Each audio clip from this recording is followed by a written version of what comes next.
Hi, this is video number 2 with my influence series. This one is going to be about the in crowd peer pressure because that's kind of basically what it is. The power of influence, peer pressure, one and the same. So, peer pressure, influence, we really come across that without realizing it when we are in elementary. Some of us even in pre-K, because some kids go to pre-K, preschool, first, second, yada, yada, yada. But let's start with like the basics from first grade on up.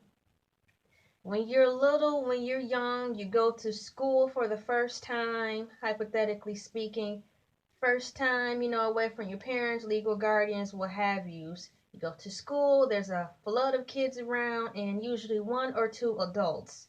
Okay, you're going to school happy, sad, confused, already in your own type of feeling some your own type of way of already being somewhere new. And you know you're going to be there for a long time and you can't leave even if you want to. Then on top of that, there's other kids with the same feelings. Well, different same energy per se, different feelings or whatever. Some want to be there, some don't. You don't know where they just came from when they went to school. You don't know the situation. So it's all these different emotions, feelings, and opinions already stirring in this one classroom about how each student feels about school. And they have to be there because they feel they have no other choice because they are little. And they have to listen to people who are bigger than them. Having said that, the teachers got to deal with all of this stuff, teach them basic elementary stuff, plus probably proper manners as well.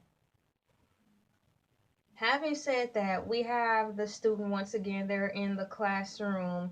They usually get clustered into groups, like sitting in groups, like six to a group. So it will be six desks or four desks sit, clustered together. And they'll call that a table. When I went to school, we had that. I hated it. I hated sitting at tables. I'm like, why can't I just sit at an individual desk? So that was a rift right there between kids. Some kids didn't want to work together. Some kids wanted to be by themselves. Some kids wanted to work together but hope they didn't get the table with the bad kids. Some kids wanted to work by themselves and go out and work with others, then come back to their spot. It starts with those little tables and those little feelings of how kids are forced to do things that they really don't want to, but they have to. They can speak their mind and say, I don't want to sit at this table. The teacher will hear them, but it's up to the teacher to figure whether or not it's a big issue or not. So you're at this table as a kid and you're sitting with these kids and they all have their views on how they do things. And now you have to sit up here and listen to them. Hope that they're good. Hope you don't have to pay for their mistakes if they choose to be bad or not turn in their homework. That table gets punished, or even the whole class may get punished based on one person. Influences like this can really make or break someone. I know you're probably like, yeah, they're children, they're just a child, they don't know, they're just acting out. There's 45-year-old people who still act out. They know better, they just don't want to do better. So, being broadly spoken right here, as far as just keeping with me and being real, peer pressure starts young. It starts with a lot of choices that kids have to be forced into making, going to school when they don't want to or if they want to, having to sit where someone else told them to be sat at. Then having to listen to all the other kids around them with their different points of views. And if you happen to say something that, they don't agree with, you're going to get looked at sideways. So now on top of that, you have to get used to wondering what is this feeling that I'm feeling when these kids say something and I think it's a really cool thing I said and they're looking at me like I'm crazy and laughing at me or just think I'm stupid or thinking you're something else when you wanted to participate in a conversation and you're the eyeball out.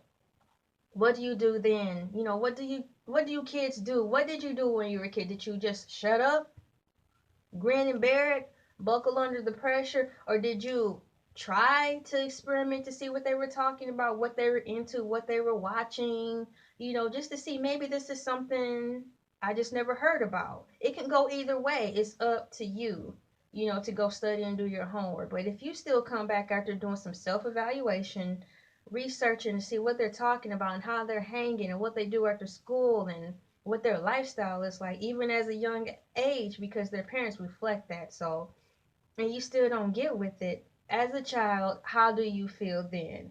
You gonna just forget it and be like, I'm gonna be like everybody else, so because it's easier, it's too hard to just be myself because I gotta fight every day, or I'm just gonna, start acting like the bad kids and watching what they watch and cuss and stuff like they cuss like, and not do my homework because they don't do their homework because it's cool. Things of that nature. It start really young, and it's a lot of structure building that goes on in school. Kids do need school, if not for the education, but for structure, for them to shape, so they can shape and have a voice. That's where I'm going to end the video. Once again, this is a series, so this can go on and on and on. But right now, this is peer pressure. This is the premises of peer pressure and how it starts when you get into a public setting or a private school. Basically, it's still public to you because you're surrounded by strange people that you don't know. So be it in a private school, academy, public school, it's still basically public because you're around all these new faces with different opinions, different facts, different ways they were brought up and grown to know, learn, and do. How did you react when you were a kid in elementary? What are you teaching your children now when you came into situations like that? What if you have a kid who's an oddball and they come to you and say, "My dad, I don't feel right," or "Grandma, I don't feel right," or "Uncle, I don't feel right because these kids laugh at me because I like to do my homework." What do you say?